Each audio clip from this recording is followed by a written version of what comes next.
tuned for the Joan Quinn Profiles. As an editor for Andy Warhol's Interview, the Los Angeles Herald-Examiner, LA Style, and Detour magazines, Joan covered the social set, the Hollywood hotshots, the international art scene, the mysteries of food, the excitement of travel, and the fabulous world of fashion. Joan continues to find creative people on the cutting edge who make things happen. Here's Joan Agajanian Quinn. Hi, I'm Joan Quinn, and welcome to the Joan Quinn Profiles. Waiting to be profiled is former Los Angeles District Attorney, photographer Gil Garcetti, and costume designer Mona May. Photographer Gil Garcetti was born and raised in Los Angeles. He attended USC, the London School of Economics, and UCLA Law School. Gil joined the DA's office in '68, and in '92 was elected as the LA District Attorney, where you served for 8 years. From 2000 to 2002, after you left office, you started a project that is incredible. Thank you, Joan. Tell us what it is. It's a combined project that I hope, honors our tradespeople, in this case the ironworkers of America, and at the same time memorializes the beauty of the geometry of the iron, the steel that is part of what I think is going to be the signature architectural building in Los Angeles, and that's the Walt Disney Concert Hall designed by Frank Gehry. You had to have been influenced by the 9/11 when they talked about the steel workers and how important the people were who built those towers. Indeed, I was. I was already on site taking photographs. Oh, you were at that yes, time? Yes. Oh, I didn't realize that, Gil. Yes, I had been there early on doing it. As a matter of fact, as a result of the photographs I took of the ironworkers in Los Angeles, I received an invitation to go to Ground Zero and take photographs of the ironworkers who were then working on Ground Zero. It was, frankly, for me, Joan, was yin and yang. I mean, here is the beautiful creation of something in Los Angeles, and then go to New York City where it's the utter destruction and the horribleness of that event. But the point is, it probably deepened your feelings about the people who were working here. Well, without a doubt. When this building is finished, it's going to be truly one of the most spectacular buildings I think anyone's ever seen. And everyone is going to rightfully thank Frank Gehry. But yes. everyone, Joan, is also going to forget the men and women, the tradespeople who were there every day, who made this building possible, right. Especially the ironworkers, right. Who literally risked their lives every day. That's what this book, I read the book, and you took 1,800 pictures. Yes. And only 152 are in this book, or something like that, right? That's true. And what do you call it? Duotone? The book is iron. It's printed in duotone. I'm going to just open. Colors. Does that mean? Is it a certain kind of black or gray? Yes, it's first a black gray, and then there's a slight brownish tone that goes over it. So it's really the rust of the iron. Oh, it has. That's what we tried to do. It has to that emulate warmth. Correct. So, did you befriend these people that you were yes. photographing every day? Oh yes, they couldn't believe it. I remember one woman iron worker. I hadn't seen her before, and I was taking a few photographs of her as she was getting something to eat during a break. And she left, and she came back. And she said, "Would you do something for me?" I said, "What's that?" "Would you take off your goggles and your helmet?" And I knew exactly what she was doing. And she looked at me and said, "You are?" And I said, "Yes, I am." So, "Well, I went back after talking to you originally, I went back to the guys, and I said, that guy looks just like Gil Garcetti." And they started laughing, and they said, "He is." "No, why would the district attorney be here taking photographs?" Yeah, was there all this gossip about your being there? Oh, I dare say. It was more than gossip. I mean, there might be a few people who were concerned that I was there, but they warmed up very quickly. Once I received the challenge about walking a beam, and I did it, I was accepted. Did you have an umbrella? Did you have a parachute? I didn't have anything other than my cameras. What kind of equipment did you use? I had a 35 millimeter camera, a Nikon F100, And I was out there, you know, all these photographs. Did you use lights or anything? What No did you lights, do? just available light. That's all it was. I was out there. I mean, like this photograph, This for photograph example. is beautiful. Thank you, thank you. This is an iron worker. He is bent over there. As you can see, his job is to place the rebar and then tie off the rebar. And this is what he has done for, I think, over 14 years. And Joni loves it. When it was the ironworker's idea for the book, not mine. Ah, really? Yes. And once we decided there was going to be a book, I started interviewing them formally. And I asked this man about his job. I think his name was Dan. And Dan said, I just love this. I said, yeah, you know, when I drive home, my right leg goes to sleep. And I said, I'm thinking to myself, my goodness, I don't want to be near him. But he said, when I wake up in the morning, if I feel grumpy, I can be grumpy. There are no women that I have to pretend I'm happy. When he's working, That's you mean? right. He's out there, he's doing his job. How often did you go to the building? Quite often. Sometimes I was there virtually every day in a week. Sometimes I would let 10 days pass. Oh, could And you see the progress? Oh yes, you can Day by definitely day, see the progress. And occasionally I'd get a call from an ironworker who said, you want to be here tomorrow, we're going to bring this unusual, of course they were all unusual pieces of iron. Don't forget, Joan, there are over 12,000 pieces of iron in this building and not 2 are intentionally identical. They didn't want anything to be identical? No, the designs of them were so crazy. Let me show you one photograph, if I might. I'd like to. I mean, look at, this is the cover of the book. But, and the first thing you see, of course, is this iron worker Heavy up here. thing, though. Right. Heavy pieces. Heavy pieces, but then look at the shape of the iron here. See how unusual so it that's is? totally different. You won't find that anywhere else in the building. You won't find this anyplace else in the building. And for the iron workers, it was such a challenge because usually when you build a high rise in New York or any other place, once you do the first floor, it's all the same. But this is because of Frank Gehry's billowy That's kind right. of architecture? That's right. Oh, I see. So that was a great thing for the iron workers. Oh, It was they a loved challenge. It was a challenge for all of us. And it was interesting to them It was every day. fascinating. Oh, I never Fascinating. thought about that. I mean, look at this Oh, this photograph. is beautiful, yeah. Occasionally, I had to get out there myself to get the right perspective. Because look how far down it is. Yes, You're way exactly. up high. I'm way up high, and I had to walk out to the beam because the key for me in this photograph was not just the man here working, but was the nut and the bolt here. Get that perspective and then right. look down. Well, where were you placing yourself all the time? How were Well, you in finding various places places. to In various do places. things? You know, I was lucky. The ironworkers and the construction crew gave me freedom to walk around, and I could be taking photographs. I never asked anyone to stop. Did you have straps on you? Were you strapped? Let's pass that question. We'll go on. You weren't strapped. You Let's were go on, Joan. I don't want to. Look at this. Here was one. That is so beautiful and so strong. And thank you, Joan. This is what I mean about the beauty of the geometry of the iron. But now, all of these beams here, at first glance, they look identical. They are Yes, not. they're They not? are all different angles. It's all covered up now. You That's- can't see it. Yeah, but you have these for posterity Yes, now. You absolutely. know what went on in there. For sure. Were there other people photographing? No, they weren't permitting any. The Getty is doing a full study from beginning to end for the Philharmonic for whom the building is being built. So they sponsored the Correct. way, or they underwrote it? That's I right. see. But otherwise, the Los Angeles Times, I think, was permitted in 2 or 3 times. Well, did the Getty then publish the book? No. How Balcony did that Press. come across? Well, it was the ironworkers. They kept saying, I kept giving them copies of the prints, and they loved them, and they thought it was a big deal. It was done by Gil Garcetti, the former DA, et cetera. They kept saying, Gil, are you going to do a book?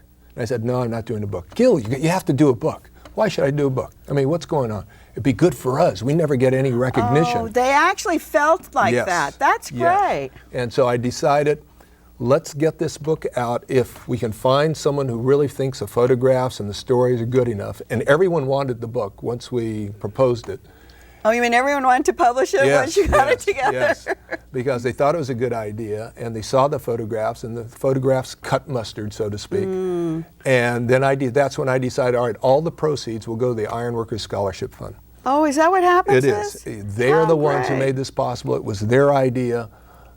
they are very, very proud of what they do, but almost to a person they say, I hope our son or daughter at least has a chance to go to college before they decide whether to be an iron worker. Oh, isn't that great? Yep. So, I mean, it's Well, cool. you learned, as we were talking, everything about them. You learned the kind of gloves they wore, the kind of clothes they came in every day, what they ate for lunch, what music did they listen to music there? All of that, all of that. And part of it was because I decided if I was going to do a book, I want to do it right. I went to their apprenticeship schools, I talked to them, I went to their homes, I interviewed them. I'll tell you a quick story about one man. His name is Johnny O'Kane. He immigrated to this country when he was 4 years old with his father and family. His father had been an iron worker in Ireland. Johnny, to my knowledge, never went to high school, eventually became an iron worker. He's a man who's about 5'10", bald, long white goatee, always had an Oakland Raiders sweatshirt or t-shirt on, and rarely, I never saw him smile, but I'm giving him the benefit of the doubt that he did smile sometime. One day, when we decided the book, I said, okay, Johnny, I'd like to interview you. I said, all right, come out to my home. So I came out to his home in San Pedro, and before I got there, I knew exactly that must be his house. There was a hog, a motorcycle, a Harley Davidson out there, and the license plate said iron. Oh, how And great. sure enough, he comes out, and I'm talking to him. And I said, Johnny, tell me about the pride iron workers have. And this is in the book, and this is why the text is, I think, Text as is important. great. I Thank you. read the text, yeah. Johnny responded to my question about, why are iron workers, why do they have so much pride? Why, Johnny, for example, do you have more pride than a carpenter? Right. And he reacted, Joan, like I'd slapped him. I'm And he important. narrowed his eyes and he leaned forward and said, Gil, let me tell you something. I used to be a good Christian until I found out that Jesus was a carpenter. Oh, is that right? It's on tape. It's on tape. I didn't make this up. What a good story. But that's the way the iron workers are. I mean, look at this last photograph I have here. It's purposely done in Light silhouette. behind the back, yeah. It is. I mean, this man, all he's doing, he is standing on a wire. There he is, he's pointing and all, but this is what they do. And I want people to remember that this man is symbolic of all the tradespeople who made this incredible building possible. So when they go in and they find joy in not just listening to the music, but in the architecture there, the curves, the angles, the lights. That's how. Remember these iron workers and the other tradespeople throughout the nation who make buildings like this possible. I think people are more aware of it, and I think you just came in with this project at the right time to let people, because the public's more aware of what's going into the buildings that they're going into and that they're interested in being in. Have you always been a photographer? Always, as long as I can remember. Well, let me just ask you this. You had all these famous cases, the California cases. Yes. Did you ever want to take your camera out and start shooting, say OJ or some other people? Never wanted to take a photograph of that man, but there were other people I wanted to take photographs. But even when I was district attorney, that's what I mean. I always carried a camera in my pocket. But did you photograph them? Do you have people pictures? I have photographs of people. I don't have any photographs of defendants or the people who are accused of crimes. Oh, you didn't have? I didn't do that. But wherever I was, sometimes I'd pull out my camera. I wouldn't take it to my eye. I would keep it at waist level. Small camera? Small camera, point and shoot, and black and white film, and I'd take the photographs. But this all started with my daughter's birth 33 years ago.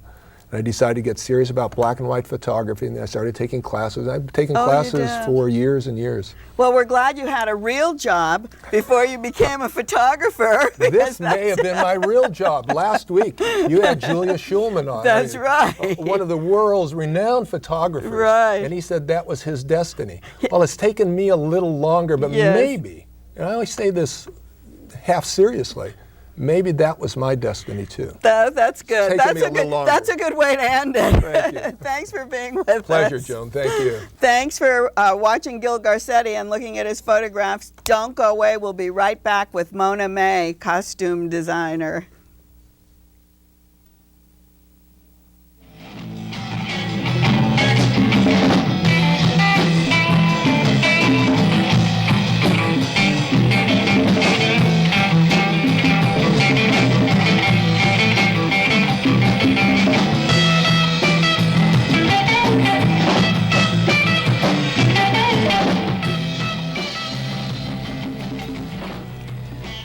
Hi, I'm Joan Quinn, and welcome back to the Joan Quinn Profiles.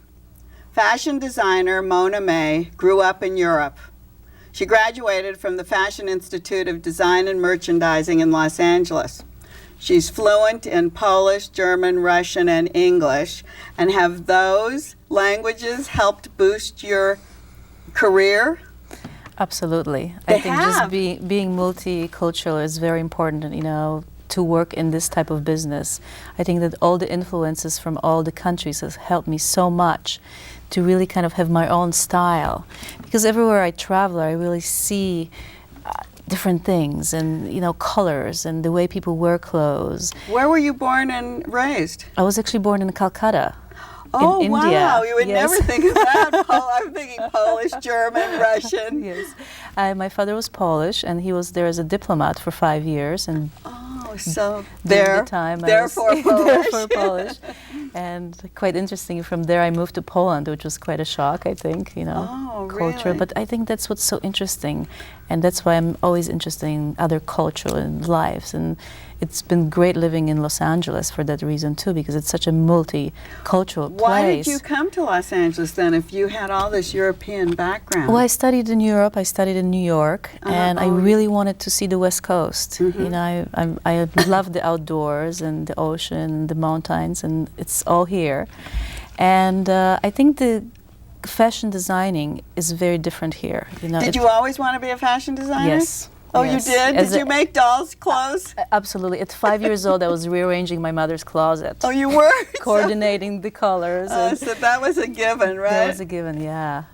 When you graduated from FIDM, where were you going to go? Were you going to go into film or into commercial, or what did you think you were going to do? Interesting enough, it's how life is. During the time of studying at school, we always have to support ourselves, and I was looking for jobs, and I ended up working on little commercials and music videos. And Did you know somebody working on the house? Yeah. You just you get through contacts and friends and some especially school. in a fashion exactly. school, right? Everybody knows. Oh, we need somebody to help, and you don't make a lot of money. It's But a you lot get of, experience. You get experience, and I loved it. I mean, I love the way that film works because it's such a collaborative experience. I didn't realize that. I thought that you talked to the director. I'm going to go through this process as soon as we talk a little bit more. But did you work as an assistant to a costume designer? How do you get your first film, or how do you get in there? Well, I think you start on a very small project. So when you're doing little videos and you're did. one-man department. I mean, you do everything. You sew, you bring the stuff, you schlep, you dress the actors, you do everything. And that's how you learn. And I did work on low-budget movies, you student did? films like Loyola Marymount University. A friend of a friend was doing a movie and needed wardrobe person, so I helped. So you just keep listening for projects. Exactly. And, then the word gets out, there's a good girl on the block, and, She likes to work. Exactly. She's always in a good mood, and she does great work. So it's very helpful. It's kind of word of mouth.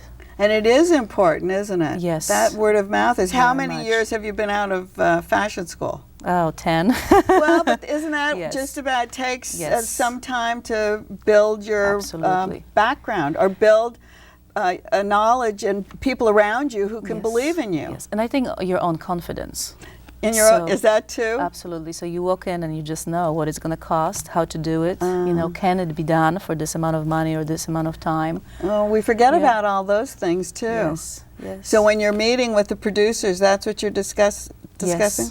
Let's start on a project. What was Clueless one of your first? Yes, that was my first. It was your very first big studio okay, movie. I'm going to yes. hold this up. I'm going to take. Can I take this Yes, off? this is the picture of the outfits. Okay, I'll hold. Did you do this drawing? No, I actually work with a sketch artist. Can you draw? Yes, but I'm slow. And in the time so of you need- frame of movie making, those have to be ready So overnight. tell us, this is Clueless, your movie. Who was in it? Alicia Silverstone, which made her career, was directed by Amy Heckerling.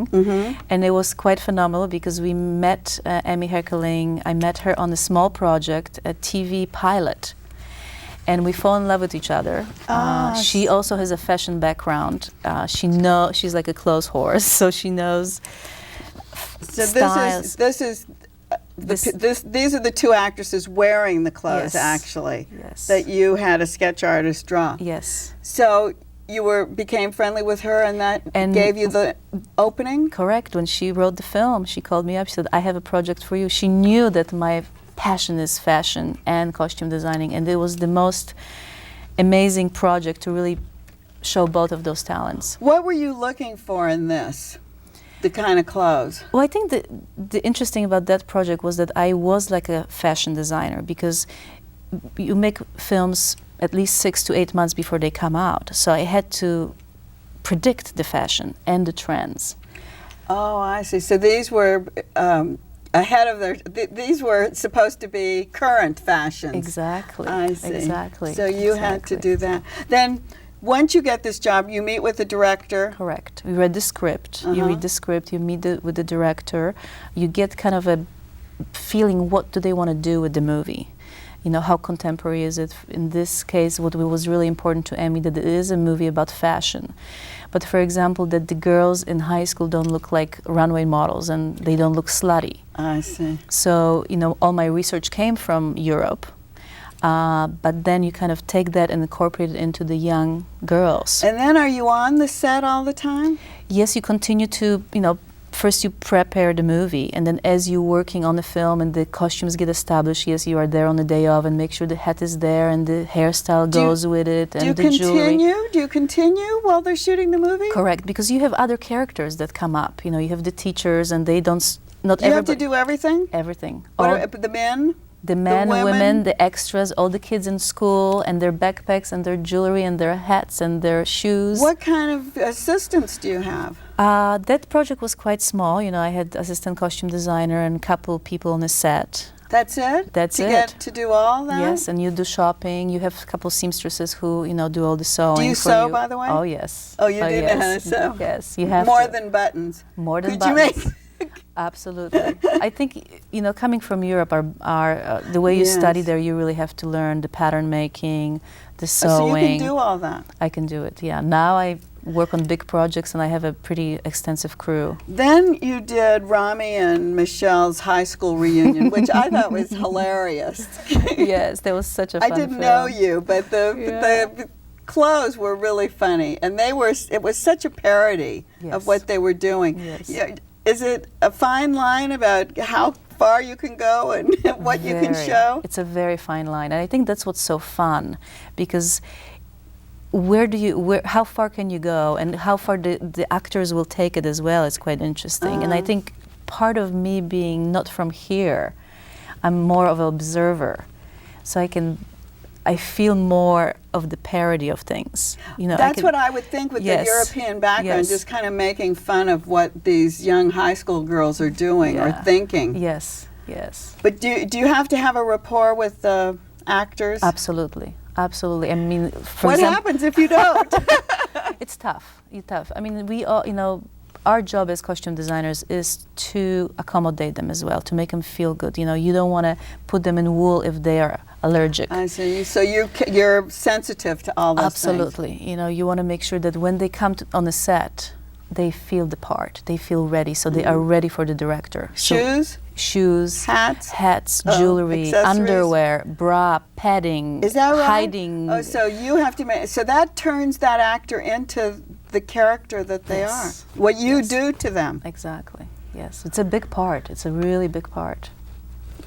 I was thinking that if you had no rapport with this actor, what would happen? Would you bring in an assistant to maybe your assistant No, I to think work you deal with the director. You go, Oh, you know, you- oh, I the see. director is the top man. He really runs the show. So through the director, you try to understand what are the needs, I see, okay. and then you try to work with that. I'm going to just go through a couple of, you did The Wedding Singer. Yes. You did Stuart Little. Yes. You worked with Eddie Murphy on Haunted House. That's what I'm doing right now. Yes. And you have to be on the set all the time. Yes. And this, I guess it's a storyboard. Yes, a costume storyboard. I see.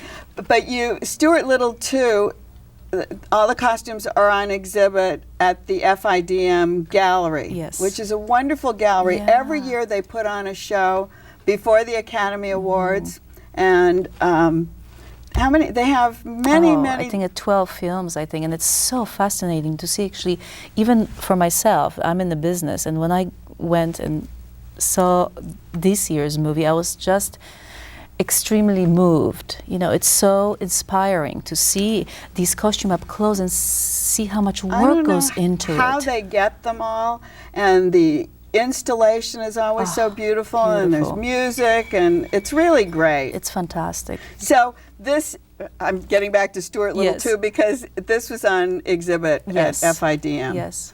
So tell us what this is, Change One. Well, I think here you're dealing with this little tiny mouse. Yes. You didn't bring him with you, did you? No, he doesn't exist. Oh, he's not even, oh, you can't even bring him to show me? No, he is the most amazing actor that I've ever worked with. Well, but do these clothes exist? No, only exist in the computer.